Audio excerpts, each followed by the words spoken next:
প্রিয় ষষ্ঠ শ্রেণীর শিক্ষার্থীরা, আমার শুভেচ্ছা নিও।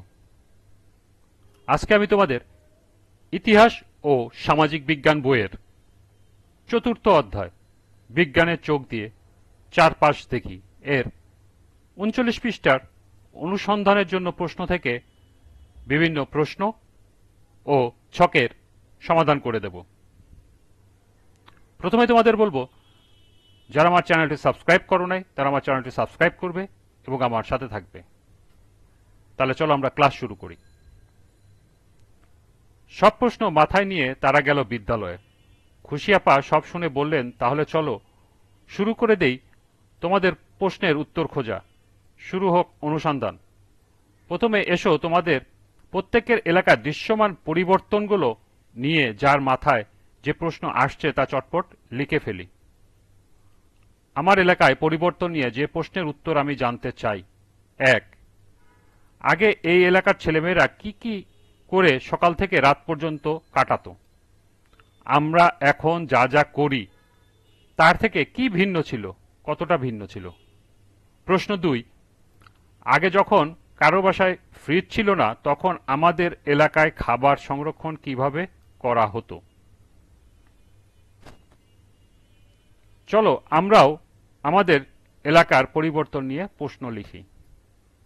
অর্থাৎ এখানে দুটি প্রশ্ন নমুনা দেওয়া আছে। এখন আমাদেরকে আমাদের এলাকার পরিবর্তন বিষয়ে এখানে প্রশ্ন লিখতে হবে। তা চলো এখন আমরা এটার সমাধানটা দেখে নিই। আমাদের এলাকার পরিবর্তন বিষয়ে প্রশ্ন লিখি। আমাদের এলাকার পরিবর্তন বিষয়ে উত্থাপিত প্রশ্নমালা নিম্নে উপস্থাপন করা হলো। ১. আগে আমাদের এলাকার মানুষেরা কি কি পেশায় নিয়োজিত ছিল? পূর্বের পেশার সাথে বর্তমান পেশার পার্থক্য কি? ২. পূর্বে এলাকার শিশুরা কি কি খেলাধুলা করত? পূর্বের খেলাধুলার সাথে বর্তমান খেলাধুলার পার্থক্য কি? ৩. পূর্বে এলাকার বয়োজ্যেষ্ঠদের কিভাবে সম্মান করত? পূর্বের সাথে বর্তমান বয়োজ্যেষ্ঠদের সম্মান করায় কি কোনো পার্থক্য আছে? ৪. আগে এই এলাকার মানুষ কি ধরনের খাবার খেত? অতীত ও বর্তমানে আমাদের এলাকায় খাদ্যাভ্যাসের পরিবর্তন হয়েছে কি? ৫. আগে যখন বিদ্যুৎ ছিল না তখন এলাকার ছেলেমেয়েরা বিনোদনের মাধ্যম কি ছিল? আগের তুলনায় বর্তমানে বিনোদনের ক্ষেত্রে কি পরিবর্তন হয়েছে? তাহলে এই ছিল আমাদের এলাকার পরিবর্তন বিষয়ে উত্থাপিত প্রশ্নমালা।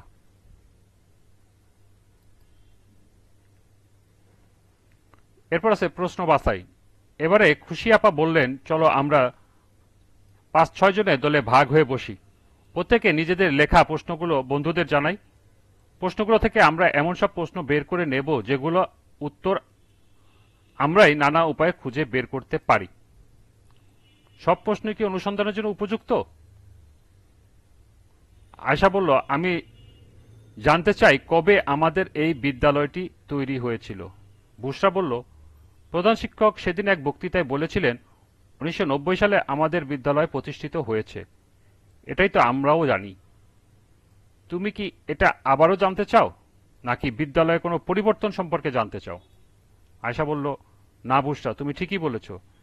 যেসব প্রশ্নের উত্তর আমরা বন্ধুরা জানি বা যেটা জানার জন্য কোনো খোঁজাখুঁজি বা অনুসন্ধানেরই দরকার নেই সেই প্রশ্নটা বাদ দেই, বরং আমরা এটা জানতে চাইতে পারি যে অনেক আগে বিদ্যালয়টি কেমন ছিল। এবার মুনিয়া বলল, আমার খুব জানতে ইচ্ছে করছে আমাদের পূর্ব দিকের নিচের তলা বা তলার কি ধরনের পরিবর্তন হয়েছে। বাইরেটা তো দেখা যায় সহজে, কিন্তু তলারটা কিভাবে জানবো? আয়শা বলল, তুমি আগে বড় হয়ে দক্ষ ডুবুরি হও, তারপর না হয় এ প্রশ্নের উত্তর খোঁজা যাবে। মুনিয়া বলল, ঠিক আছে, এই প্রশ্নটি আপাতত তুলে রাখি ভবিষ্যতের জন্য। এবার অন্যদের এরকম প্রশ্ন বের হয়ে গেলে যেগুলো অনুসন্ধান করা এই মুহূর্তে সম্ভব নয়, হয়তো অনেক দূর যেতে হবে, নয়তো কাজটা নিরাপদ নয়, অথবা অনেকের সাহায্য দরকার হবে, কিংবা অনেক খরচের ব্যাপার আছে। প্রতিটি প্রশ্ন এভাবে বিশ্লেষণ করে তারপরে তালিকা চূড়ান্ত করল। অর্থাৎ তারা যে প্রশ্নগুলা বের করছে এই প্রশ্নগুলো তারা বিশ্লেষণ করে দেখলো যে কোন প্রশ্নগুলোর উত্তর জানা দরকার। যে প্রশ্নগুলো উত্তর আমরা জানি না সেগুলো অবশ্যই আমাদের জানতে হবে, কিন্তু সেগুলো যদি আমাদের খরচ বেশি হয় বা আমাদের অনেক দূর পর্যন্ত যেতে হয় বা আমাদের এখন জানা সম্ভব নাও হতে পারে, এই সব কিছু বিবেচনা করে তারপরে চূড়ান্ত প্রশ্নের তালিকা তৈরি করতে হবে। চলো এভাবে আমরাও প্রশ্নের তালিকাটা চূড়ান্ত করি। আমাদের প্রশ্নগুলো কি অনুসন্ধান উপযোগী? চলো মিলিয়ে দেখি। এখানে প্রশ্ন নাম্বার 1, 2, 3 এভাবে দেওয়া আছে এবং প্রশ্নগুলো আমরা উত্তর জানি কি জানি না সেগুলো এখানে টিক চিহ্ন দিয়ে দেখাতে হবে। তো চলো এটার আমরা নমুনা একটা সমাধান দেখে নিই।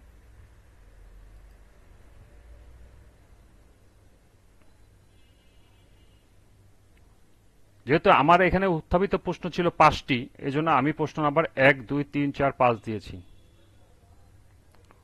প্রশ্নটির উত্তর আমরা এখনো জানি না, সবগুলো প্রশ্নেরই উত্তর আমরা জানি না। প্রশ্নটির উত্তর জানার আগ্রহ আমাদের আছে, তার মানে সবগুলো প্রশ্নের উত্তরই জানার আগ্রহ আমাদের আছে। প্রশ্নের উত্তর পেতে কোথায় যেতে হবে তা বুঝতে পারছি, সবগুলো আমরা বুঝতে পারছি, কিন্তু 3 নম্বর প্রশ্নটির উত্তর পেতে কোথায় যেতে হবে সেটা আমরা বুঝতে পারছি না। প্রশ্নটির উত্তর পেতে যা দরকার তা আমরা করতে পারবো। এখানে 3 নম্বর ছাড়া দেখা যাচ্ছে বাকি 4টা প্রশ্নের উত্তর আমরা তৈরি করতে পারবো। নির্দিষ্ট সময়ের মধ্যে প্রশ্নটি খুঁজে পাওয়া সম্ভব। মনে হচ্ছে যে 3 নম্বর প্রশ্নটা ছাড়া বাকি সবগুলোই উত্তর খুঁজে পাওয়া সম্ভব নির্দিষ্ট সময়ের মধ্যে। তাহলে আমরা ছক থেকে একটা জিনিস দেখতে পাচ্ছি যে 3 নম্বর প্রশ্নটার উত্তরটা আমরা এখন বের করতে সময় সাপেক্ষ। বাকি প্রশ্নগুলো আমাদের সবগুলোই যেহেতু টিক চিহ্ন আছে, অতএব এগুলো আমরা বের করতে পারবো।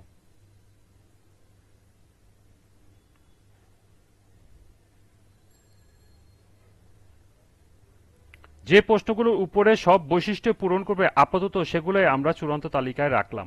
অর্থাৎ এই ছকের আমরা 1, 2, 4 এবং 5 অর্থাৎ 3 বাদে বাকি 4টি প্রশ্নই আমরা চূড়ান্ত তালিকায় রাখব।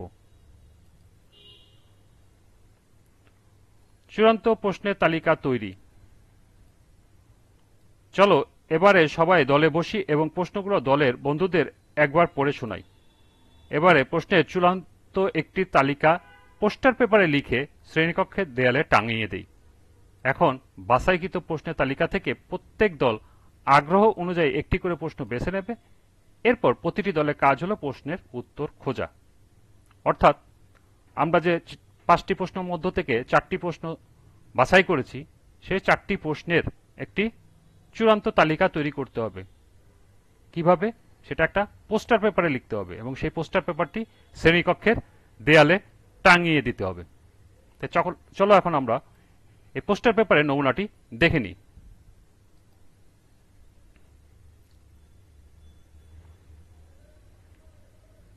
চূড়ান্ত প্রশ্নের তালিকা।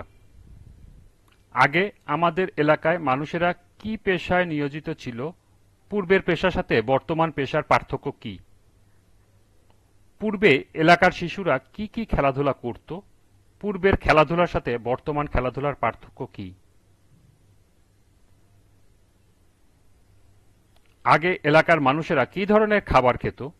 অতীত ও বর্তমানের খাদ্যাভ্যাসের পরিবর্তন হয়েছে কি? সর্বশেষ প্রশ্ন, যখন বিদ্যুৎ ছিল না তখন ছেলে মেয়েদের বিনোদনের মাধ্যম কি ছিল? বর্তমানের তুলনায় কি পরিবর্তন হয়েছে? তাহলে এই ছিল পোস্টার পেপারের নমুনা। তোমরা এগুলো এখান থেকে নোট করে নিতে পারো। এরপরে আছে একটি অনুসন্ধান। আজকের ক্লাসটি আমরা এই পর্যন্তই করব। পরবর্তী ক্লাসে আমরা অনুসন্ধান থেকে অনুসন্ধানের সমাধান সহ বিভিন্ন প্রশ্নের সমাধান করে দেব। সবাইকে আবারও বলছি, যারা আমার চ্যানেলটি সাবস্ক্রাইব করো নাই তারা আমার চ্যানেলটি সাবস্ক্রাইব করবে এবং আমার সাথে থাকবে। সবাইকে আবারও শুভেচ্ছা জানিয়ে আজকের মতো এখানেই বিদায় নিচ্ছি। আল্লাহ হাফেজ।